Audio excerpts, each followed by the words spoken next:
Henri Doman, bonjour. Bonjour, Bienvenue dans l'œil de l'instant décisif. merci.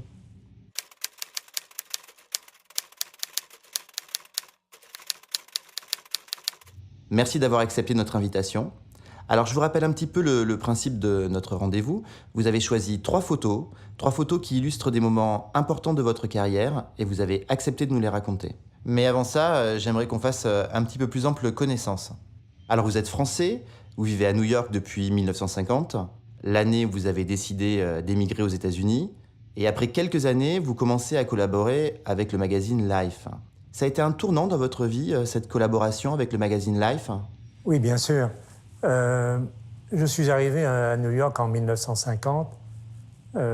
J'avais à peine 17 ans et je suis venu avec l'idée éventuellement de travailler pour un grand magazine américain comme Life. Et ça m'a pris quand même jusqu'en 1958, donc 8 ans avant de pouvoir avoir le contact. Je faisais beaucoup de photos pour les magazines européens, en France pour Jour de France, Paris Match, en Allemagne, en Angleterre, en Italie aussi d'ailleurs, beaucoup. Je scannais tous les journaux pour voir ce qui se passait, des choses qui m'intéressent. Et j'avais toujours le désir de raconter des histoires comme au cinéma, car je suis un très grand cinéphile. J'adorais aller au cinéma quand j'étais gosse. J'aimais beaucoup les films noirs et j'ai commencé à expérimenter dans ce genre d'éclairage et des angles cinématiques. Et à moi tout seul, quand j'avais, je sais pas, 20, 22 ans, à moi seul, j'arrivais à faire des grands reportages. Et petit à petit, apparemment, Life les a vus et j'arrivais à battre les équipes. Sur un reportage, souvent, un magazine comme Life envoyait 2 ou 3 équipes pour faire la même chose. Ils étaient assez riches à ce moment-là. C'était l'âge d'or des magazines, ce qui n'est plus le cas. Donc, ils ont commencé à m'appeler en 1958 pour faire une petite histoire. C'était une photo sur une bombe qui avait été déposée à l'ambassade russe, je crois, quelque chose comme ça.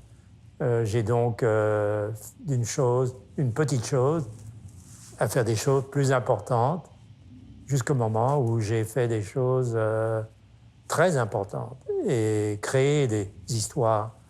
J'étais toujours un photographe très diversifié. Je ne me suis pas spécialisé dans une chose. J'aimais toutes sortes de sujets et c'est ce que j'ai fait. C'est peut-être pour ça qu'on m'appelle l'inconnu derrière l'image.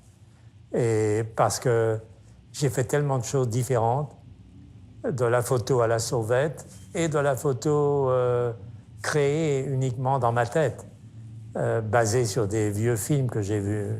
Voilà. Alors justement, j'aimerais qu'on parle un petit peu des trois photos que vous avez choisies. Quelle est la première photo, Henri Doman, que vous avez choisie pour nous? Eh bien, j'ai choisi Andy Warhol, que j'ai photographié très très tôt. Personne ne le connaissait encore. Et d'ailleurs, moi-même, je ne le connaissais pas. J'ai fait sa connaissance, c'était très bizarre, il parlait peu. Et il avait... il était très timide. Oui, il était très introverti. Ouais, très introverti. Oui. Et donc, c'était pas facile de le photographier. Donc, mais c'était intéressant. C'était dans une galerie de Madison Avenue à New York. Et il y avait toutes sortes de... Sur cette exposition, c'était des produits de supermarché. Ça s'appelait d'ailleurs The American Supermarket, le supermarché américain. Et il y avait des poulets en plastique, il y avait des œufs en plastique ou en métal. Et donc, j'ai décidé pour commencer à lui parler et qu'il s'ouvre un petit peu à moi, que j'ai une photo un peu plus intéressante. Je passe toujours plus de temps à m'entretenir avec le sujet pour apprendre un petit peu, qu'on apprenne à se connaître un petit peu, Bien sûr. pour voir un peu comment dans quel sens je veux faire la photo et raconter une petite histoire sur cette personne. Donc, j'ai conclu à la fin de ma petite conversation, ça n'a pas duré très longtemps parce qu'il est très timide, j'ai décidé de prendre des boîtes de Brillo et des grands cartons et je l'ai mis derrière ces boîtes et à droite on voit les boîtes de soupe de tomates qui d'ailleurs il m'en a offert une à la fin de la prise et je lui ai dit écoutez j'ai beaucoup de soupe de tomates chez moi je ne savais pas à qui j'avais affaire et je le regrette énormément mais j'ai refusé la boîte. Parce qu'aujourd'hui, ça doit valoir une fortune. Eh oui. Mais je ne le savais pas encore, un artiste qui deviendrait si connu. Donc c'était mon premier... Oui, parce que là, il est très jeune sur cette photo. C'est vrai que c'est pas exactement l'image qu'on a de lui en général. On a plutôt l'image de cet homme avec cette coupe aux cheveux blancs. Oui. Il avait quel âge d'ailleurs sur cette photo? Oh, il devait avoir la trentaine, je pense. Ouais, il me semble, oui. Ouais. La trentaine à peu près. Il était un tout petit peu plus âgé que moi. Je l'ai revu ensuite pour une autre histoire, bien plus tard, peut-être 2 ans après. Et j'ai fait une histoire pour Life encore sur Living with Pop Art, ce qui veut dire comment vit-on avec le pop art. Et donc je l'ai photographié avec d'autres artistes de pop du moment, avec un des grands collectionneurs, monsieur et madame Skull. Lui était propriétaire d'une chaîne de taxis, je crois qu'il avait 125 taxis à New York, et il a acheté la plus grande collection de pop art. Et donc, je les ai photographiés ensemble. Et par exemple, dans une des séquences que nous avons fait, Andy Warhol avait fait des photos d'identité de Madame Skull. Et il en a fait un tableau où il y a une cinquantaine de ces photos avec différentes couleurs.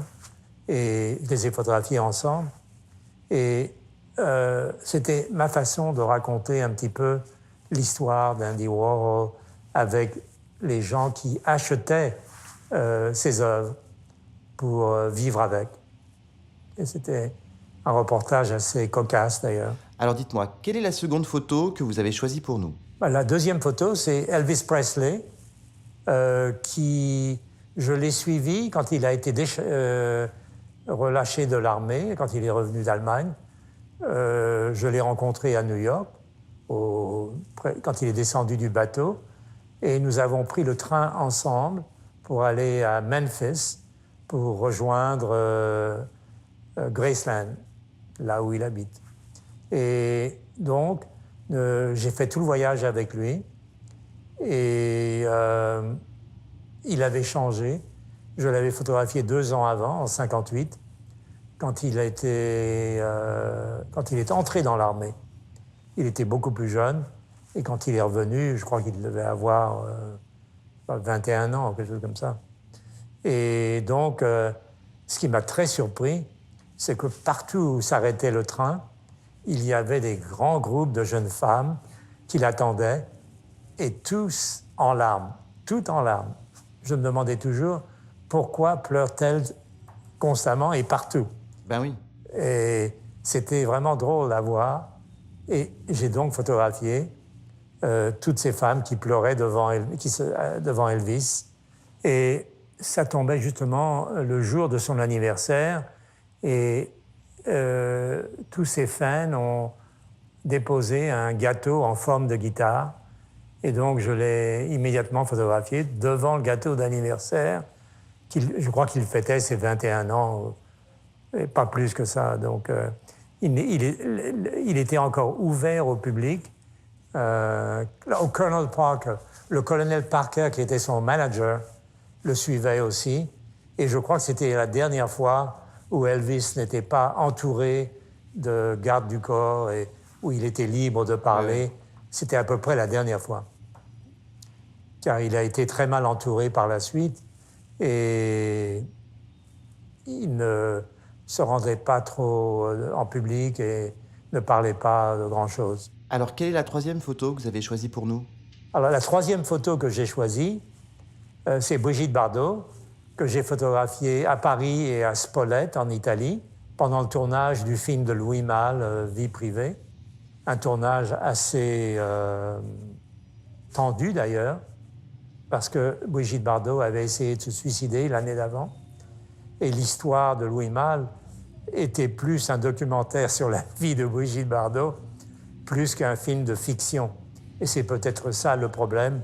Elle venait pour quelques répétitions et se réfugiait dans la pièce où elle allait se reposer, et des choses comme ça. Donc là, je l'ai trouvée sur le lit, sur une scène qu'elle venait de tourner avec Marcello Mastroianni, qui jouait dans le film. Et elle avait le dos nu. Bien sûr, elle avait, à ce moment-là, une figure absolument remarquable. Et Ah oui. elle était très belle. Et donc, je l'ai saisie là, pendant qu'elle fumait une cigarette sur le lit. Oui, elle est absolument magnifique, cette photo. Oui. Je dois rajouter que j'ai quelques scènes dans le film moi-même. En tant que photographe, je joue le rôle d'un paparazzi qui court après elle. Et je photographiais vraiment pendant les scènes de tournage. Il y avait plusieurs personnes qui jouaient le rôle de photographe, puisqu'elle était suivie et bousculée par tous les photographes du moment. C'est une scène du film et très proche de la réalité. Alors, pour finir, si vous aviez un petit conseil à donner à de jeunes photographes qui démarrent, vous leur diriez quoi? Photographier, photographier, photographier. N'arrêtez jamais et ne prenez aucun conseil de personne. Tout le monde vous dira c'est de la folie d'essayer d'être photographe. C'est de la folie. Mais c'est seulement en photographiant qu'on peut développer un style selon ses désirs. Par exemple, moi, j'étais très inspiré par le cinéma, que j'adorais, et le cinéma ne m'était pas accessible à ce moment-là. C'était très difficile d'y pénétrer, surtout que j'étais très jeune encore. Et donc, j'étais inspiré par le cinéma, et donc j'ai pu créer un style, et j'adorais raconter des histoires.